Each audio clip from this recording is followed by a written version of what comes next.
They don't have a wall for it, that's a problem.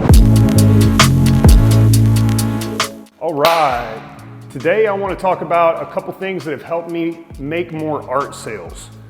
Okay, and it has to do with creating art intentionally, targeting certain areas, as well as different markets and following trends. This is going to help you make more sales. Okay, if you're not already doing this, you should be doing this. Two things we're going to be talking about today are size of canvas and color. Two very simple subjects that have extreme importance in determining what art goes on what wall, especially if you're working with designers or a client specifically that's looking to put artwork in a specific area in their house. So let's dive into size first, okay? Size of canvas is going to make a huge difference on where it's gonna be, where in the home it's actually gonna fit and work. They might absolutely love your work, but if you make pieces that are weird sizes that don't really go very well, don't look proportional to other things in the home, like the couch, the bed, BBWs, big blank walls, Anyway, we're gonna get into it. So first off, where are these canvases going? You gotta put some thought into this. Now I'm gonna tell you what my favorite sizes to paint are for each of these areas, but I encourage you to create your own formula and figure out what sizes you want to put over certain items like couches, beds, consoles, etc. So there's a lot of right ways to do this. There's definitely wrong ways to do it as well, but there's not just one way, okay? So find your way. It all starts with being intentional though, okay? So visualize your artwork in a client's house going above their couch. So artwork for above the couch in the living room, it's gonna typically be a statement wall in a client's home, unless the couch is in the middle of their great room or something and there's no wall behind it. But that's not always the case, right? You're gonna see a lot of homes where the couch is butted right up to the wall. And right above the couch, if you go in clients' houses that are finished, you'll see typically they have a specific range of sizes of artwork that they typically gravitate towards, okay? One of my favorite sizes for above the couch, and again, this is for me, this is what I like. Best sizes for above a couch, for me, the 48 by 72 is one of my favorite sizes. Another really great size, if you're looking for more of a panoramic option, something that's more modern and sleek, you can keep the same width of 72 inches, but drop the height, say maybe even to as much as 30 inches.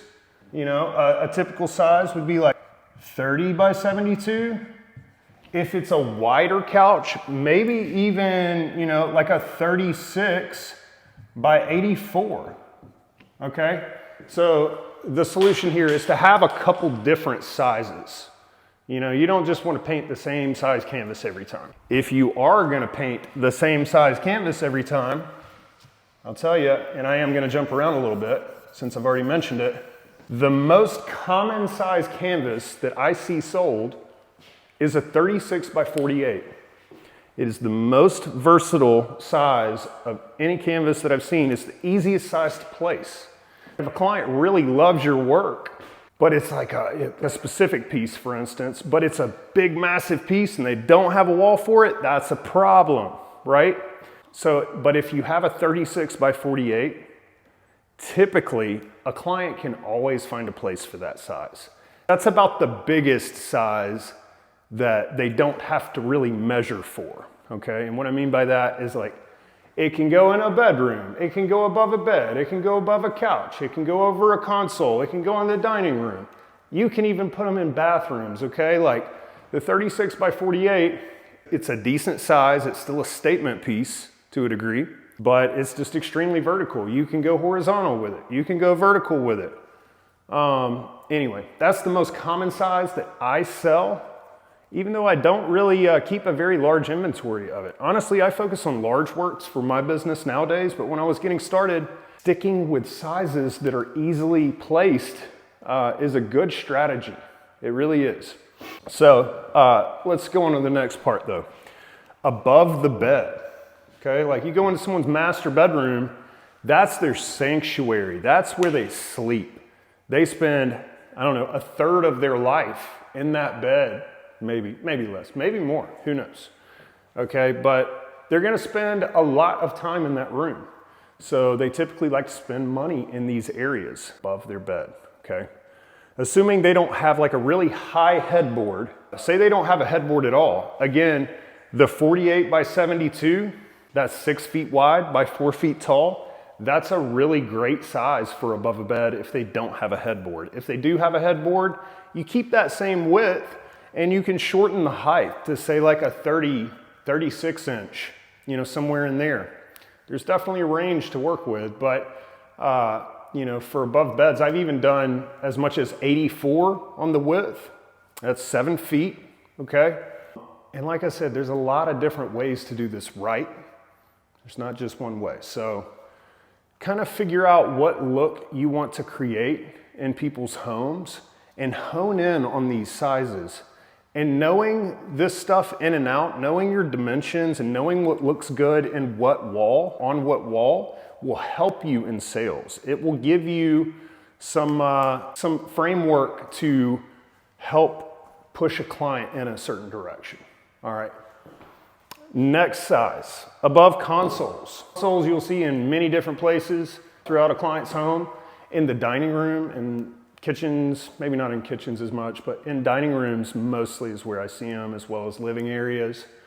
And sometimes the bedroom too, or hallways. Foyers is a place you see a lot of consoles. So anyway, consoles vary in size. So there's that, but they typically run in certain dimensions. So do your research on that and find some sizes that go really well above consoles. Again, the 48 by 72 is a great option. I don't know if you're picking up on that theme, but the 48 by 72 is a very common size that can work in many different areas. It's a large canvas, okay? It's great for a statement wall. So that's the size that I constantly am painting. Anyway, again though, for above a console, you can do a lot of smaller sizes too. And again, I do a lot of triptychs. Now, if you're not familiar with triptychs, triptychs is where it's like one piece of art, but it's broken up into 3 separate panels. So it's a flow of art on a couple different canvases, right? There's a lot of versatility there. For one thing, you can play with the spacing and the gaps, okay, to kind of fit whatever wall that it's gonna end up on. But that's gonna be a topic for another video. We're not going deeper into that today. One of my favorite walls, the BBW, the big blank wall, okay? That's my favorite. Why? Because I can do massive artwork. I don't know if you've noticed, if you've looked around here, this is a really small room, but there's some really large paintings in here. And it's just my favorite thing. I just really like a big canvas. You can sell them for a lot more money too. They make a bigger statement. They're a loud expression, and yeah, I just really enjoy it. A really common size for this type of wall is gonna be like a 72 by 72, sometimes like a 96 by 72, which is an 8 by 6. There's a lot of different options again. But typically, people who buy original art, they have big homes, and those big homes have big walls. And they're going to spend money putting something on that wall. It might as well be your art, okay? So be prepared for that client when they come through. You gotta have something for them. And on a side note, wasn't really planning on talking about this today, but for the client that wants something that no one else has, make sure you have something in your inventory that is way up there in size and price, because that one special client that likes to buy the best of the best, you don't want to miss out on the opportunity to sell them a massive, expensive painting. Plus, it's just great for your portfolio, okay?